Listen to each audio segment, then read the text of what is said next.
Saan ba yung taong yun? Nagtungis-tungis sa bahay. Tapos di man lang nagluto ng hapunan. Alam niya naman na uuwi ako galing trabaho. Gugutom na tuloy ako. Saan nagpunta yung lalaking yun? Ay nako. Siguro nandun na naman sa mga barkada niya yun eh.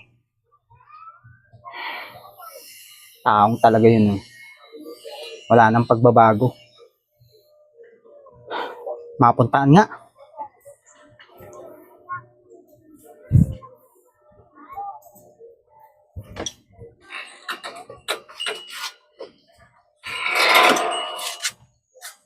Alam mo pare, ang saya namin kanina. Oh. May nakita kaming aso. Aba, Saan kayo nagpunta hinabol yung taong kami. yun? Saan pinagpinagtanungan ng mga kaibigan niya? Muntik pa makagat si paring Dito, wala ko Roca kanina. Napaka talaga. Grabe. Tao to nandito lang pala. Tapon ng aso. Kaya nga pare, ewan ko ba kung salba yung aso na yun? Oo nga pare, ang kulit talaga kanina na nangyari. Matatawa ka talaga kung nakita mo kami kanina. Oo nga pare. Oh! Uy, ayun mo. Nandito ka kuya. Hindi mo ba alam ka ganun pa kita hinahanap? Nandito ka lang pala sa inuman na naman.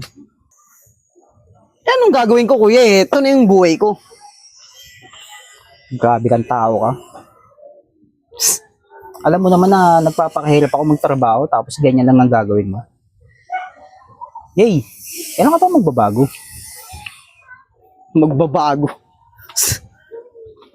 Sarap-sarap ng ganitong buhay kuya. Yan. Ano pinasarap niyan? Tambay? Inom? Sugal? Masarap na buhay ba yon? Jay! Isipin mo naman yung sarili mo.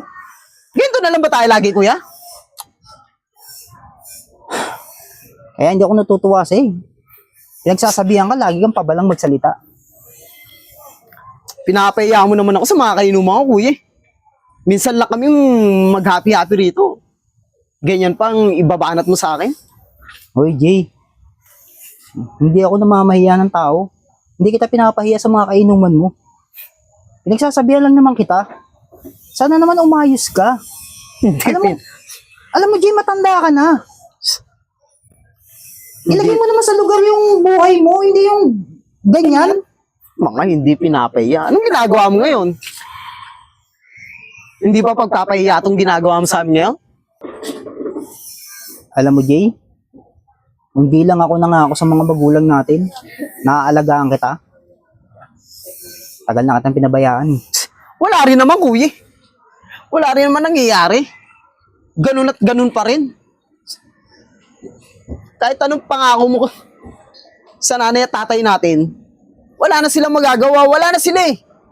At itong pinili kong buhay, kuya. Jay, sana naman makinig ka naman sa akin. Para sa'yo din naman to eh. Iwasan mo na yung mga bisyo na yan. Tingnan mo naman yung paghihirap ko, Jay. Lahat binibigay ko naman sa'yo. Pag humingi ka sa akin ng gusto mo, binibigay ko sa'yo kahit wala na ako maibili sa sarili ko. Basta makita lang kitang masaya. Jay naman, di ka ba marunong maawa sa kuya mo? Napapagod din ako, alam mo ba? Sana naman, ma-appreciate mo naman yung mga ginagawa ko para sa'yo. Hindi yung ganyan. Alam mo naman na dalawa na lang tayo magkapatid. Pero, bakit ganyan ka umasta? Eto ang gusto ko, kuya. Ano ba magagawa mo? Kung gusto mo din wag mo akong tulungan, maggagawa ako ng sarili kong paraan para mabuhay ako ng sarili ko. Pakialaman mo yung buhay mo, hindi yung buhay ko. Yan. Nabi mong buhay ko. Yun na nga tayo eh. Nandun na nga tayo eh. Yung mga ininom mo, yung mga pinalilibre mo sa mga kaibigan mo, saan ba nang gagaling yung pera na yan? Di ba sa akin? Tapos ang lakas ng loob mo magsalita na gagawa ka ng parang para sa'yo? Ayan tayo eh. Sumbat, sumbat, sumbat. Puro ka na lang sumbat. Di ba ang sabi mo sa akin gusto mo ako magmasaya? Pero anong ginagawa mo ngayon? Yung pagiging masaya, yung sa paraan na ikabubuti mo. Hindi yung ganyan, ikasasama mo yan eh. Ikasasama. Kuya, para naman tayong mga bata niyan. Matanda na ako. Alam ko yung tama't mali. Tsaka hindi ko naman araw-araw ginagawa to ah. Jay, hindi araw-araw. Kagaya ngayon. Galing akong trabaho, pag uwi ko ng bahay, wala ka. Hindi ka man lang naglinis ng bahay. Hindi ka man lang nagluto ng hapunan. Jay, unawain mo naman ako, Jay. Tsaka maawa ka naman sa kuya mo. Yun lang naman yung mga hiling ko sa'yo. Na ayusin mo yung buhay mo. Manap ka ng trabaho. Ikaw na pare. Ako na. Nakakabuwis itong araw na to. Jay, di mo talaga titigilan yan? Kuya naman. Dito nga ako masaya. So, nakakaya sa bisita ko. Minsan lang pumunta to rito. Tapos ganyan pa, iyaano mo sa akin. Hayaan mo. Yung mga sinasabi mo sa akin yung ganyan eh. Bukas gagawin ko lahat yan, kuya. Para wala ka na masabi sa akin. Ay, nako, sana nga magbilang ang Ilka. At saka yung mga sinusumbat mo sa akin, kuya. Pag ako nagkatrabaho, lahat yan ibabalik ko sa'yo. Jay, hindi ko kailangan yung suklian mo lahat ng mga ginawa ko, Jay. Yun ang lagi sinasabi ko sa'yo. Yun ang lagi pangaral ko sa'yo na magbago ka. Katulad na lang yung pinag-aaral kita. Anong ginawa mo? Nababalitaan ko na lang sa teacher mo na hindi ka raw napasok. Lagi ka daw nagkakating. Ayun, hanggang sa in-expel ka sa school na pinapasukan mo. Ang papangit kasi ng mga tinuturo nila. Talagang wala ka talaga sa ayos magsalta, Jay. Hindi ko alam kung ba't nagkakaganyan ka. Wala naman akong pinakita masama sa'yo. Oo nga, wala kang pinakita na yung masama. Pero yung pakialaman mo yung buhay na gusto ko, yun yung masama. Naiintindihan mo ba ako? Hindi kita naiintindihan. Hindi naiintindihan. Jay, ako ang hindi mo naiintindihan. Dahil kung naiintindihan mo ko, alam mo yun, hindi mo gagawin lahat ng ito eh. Si gagawin ba? Ano nga gagawin ko, kuya? Ito ang gusto ko. O sige. Kung talagang hindi kita mapapagsabihan dito, bahala ka muna sa buhay mo. Dapat Dito na ako. At ako yung ipagod sa trabaho. Sige na, umuwi ka na ron. Pare, pasensya ka na sa kuya ko ha. Oo lang yun. Naintindihan ko naman yun.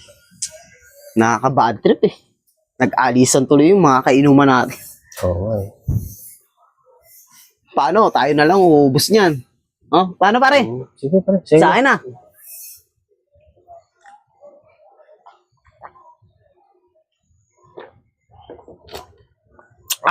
Napakasarap talaga ng anak. Ikaw na pare. Ako na. O pare, bakit? Pare, Alinig ang dibdib ko pare. anong nangyari sa'yo? Pare. Pare, anong nangyari sa'yo? Ano? Pare.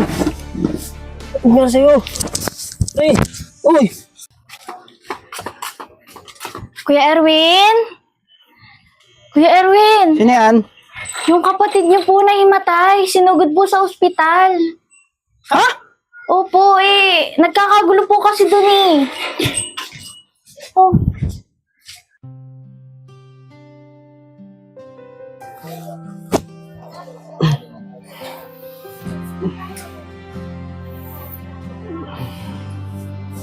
Hindi naman.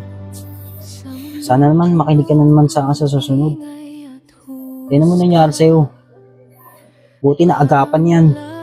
Kung hindi, mapupunta sa cancer yung magiging sakit mo. Yan nga kuya eh. Kuya, humihingi ako ng patawad sa iyo. Tama yung mga sinabi mo sa akin, kuya. Na hindi maganda yung mga ginagawa ko. Nagpapasalamat din ako, kuya, sa ama. Binigay niya pa ako ng pangalawang buhay. Pasensya ka na, kuya. Masyadong matigas yung ulo ko eh. Alam mo, sobrang pag-iintindi ko sa'yo. Pabayaan ko na yung sarili ko. Hindi na nga ako nag-asawa eh. Para naman masubaybayan ka. Ayan ka, kuya. Solid talaga ang pagsisisi, kuya. Kung naikinig sana ako sa'yo, hindi sana ako magkakaganito. Buti na lang, hindi pa malubha itong sakit na nararamdaman ko, kuya. Papasalamat pa rin ako sa'yo. Kasi, hindi mo ako pinabayaan eh. Kahit sabi mo, loko-loko ako. Kung ano-anong pinagagawa ko. Jay, hindi ko magagawang pabayaan ka. Kapatid kita. Mahal kita. Kaya kahit tumanda na akong binata, gagawin ko yung para sa'yo. Dahil ayokong lumis ka ng landas. Kaya nga, kuya eh. Papasalamat ako sa'yo dahil nandiyan ka para sa akin. Paano na lang pala kung wala ka? Kaya kuya, sobrang sorry sa mga pagkakamali ko. Yan mo, kuya. Pag gumaling ako, pinapangako ko sa'yo na magbabago na ako. Maraming salamat sa iyo, kuya. Alam mo, mahal kita eh. Ayoko mawala ka. Alam mo, iniwan na tayo ni nanay at tatay. Kaya, ganito na lang yung pag-aalala ko sa'yo. Alam mo ba yun? Kaya kuya, sobrang pasasalamat ko dahil ikaw yung naging kuya ko. Pero kung iba-iba, baka pinabayaan na talaga ako. Kaya nga, pasalamat tayo sa Panginoon at ganyan lang yung nangyari. Kaya sa susunod nakikinig ka na sa akin Oo kuya, pinapangako ko sa iyo, kuya. Magbabago na talaga ako. Tsaka maghanap na rin ako ng trabaho, kuya, para makatulong ako sa iyo. Kasi naaawa na rin ako sa iyo, kuya. Hirap na hirap ka na. Ikaw lahat ang gumagastos dito. Lalo na't ngayon, may sakit ako. Siyempre, dadagdag ka naman sa panggastos mo to. Pambili kong gamot, check up, lahat, kuya, inaatang mo. Sinasalo mo lahat. Pero kuya, alam mo, sa susunod, kuya, ibabawi ako sa'yo. Magtatrabaho ako, magbabagong buhay ako, iiwanan ko ng lahat, kuya. Alam ko yun, Jay. Pero kung unahin mo muna ang sarili mo, palakas ka. Bumawi ka. Pag malakas ka na, Oo, kuya. huwag mo nang pababayaan ang sarili mo Oo, kuya. Salamat din talaga sa Panginoong Diyos at ganito lang po yung nangyari sa akin. O sige na. Magpahinga ka na. Alam kong napagod ka na sa biyahe. Sige, kuya. Maraming salamat.